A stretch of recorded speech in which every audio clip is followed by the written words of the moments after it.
Hi everyone, my name is Dale Stiles, and I have chosen Chapter 4, Recipe 3, titled How May the Content of Memes Be Studied? This recipe illustrates techniques to support content analysis of texts and images contained in memes, as well as the detection of genres or styles of memetic activity. They use two Facebook pages which feature pro-Trump memes.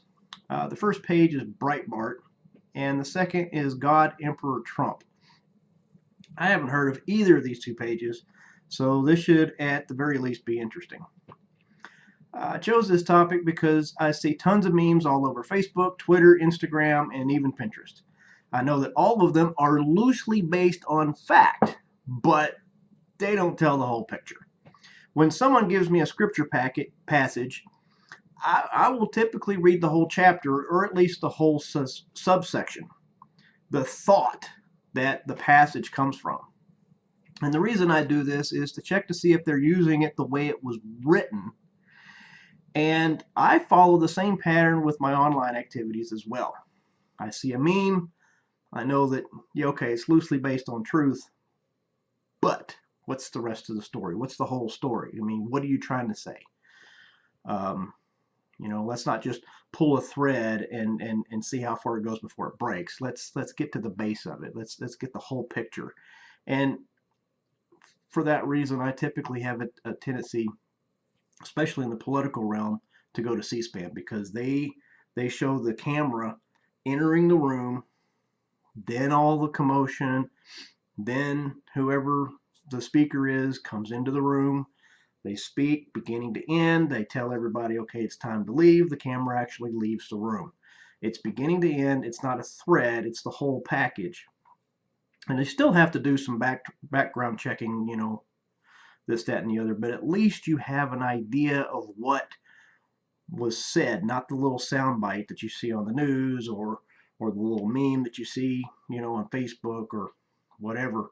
You get beginning to end, what was the speech about? And it may take an hour. It may take 2. It may take 3. And during the elections, I would sit there and listen to both sides. I don't want to talk about what I learned. So in this PDF file, a field guide to fake news and other information disorders, they're using some tools that I've never heard of. I'm not familiar with them. So I'm going to have to dig in and read real closely to see how they're conducting the analysis and try not to, not only just follow along, but also duplicate what they're doing and then accomplish the same thing on different sites, things that pertain to what we're studying. I'm not sure if it would matter or not, but I'd like to use this information to have a more intelligent conversation with folks about what they're posting. And my reason for doing that is I don't really share stuff. I don't allow things to go viral off of my page. Things kind of come to my page and then die. That's it. If you look at my social media accounts, you'll see family pictures, food pictures, and narratives on our many activities, the weather. By the way, it was 113 degrees today here in North Texas, and that broke the previous record of 110. It was hot. Most of what I post is family-friendly content, at least what I call family-friendly content. I don't share content that other people created unless I know them personally, and I feel it's truly beneficial to share it with others. It's something that I can't duplicate myself, and I feel like my friends would like to know. So the purpose behind this is knowing who created these memes. I feel like it might be instrumental in determining intent and either proving or disproving the tiny morsel of micro knowledge that they shared on this meme. I also kind of view most memes as gossip.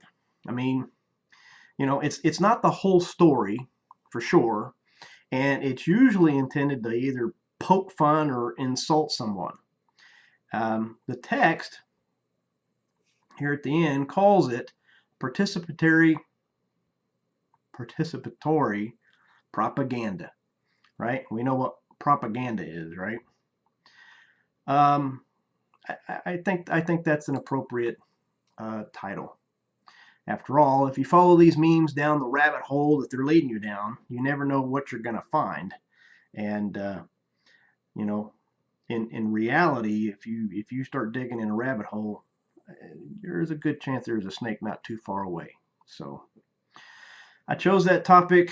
I'm a little concerned about the ability to pull this information with these tools. And there's a tool here called Cortext that they use to examine associations between images based on shared labels. I've never used that. So I don't know. I think it's going to be interesting. I would love to see where some of these, I mean, they're able to go back and find where these memes came from, who created it, what web page they originate from, no matter where it was posted on. And I think if I can duplicate it, if I can pull it off, it's going to be a very interesting study and something I might actually use to help myself and others. So we'll see you soon.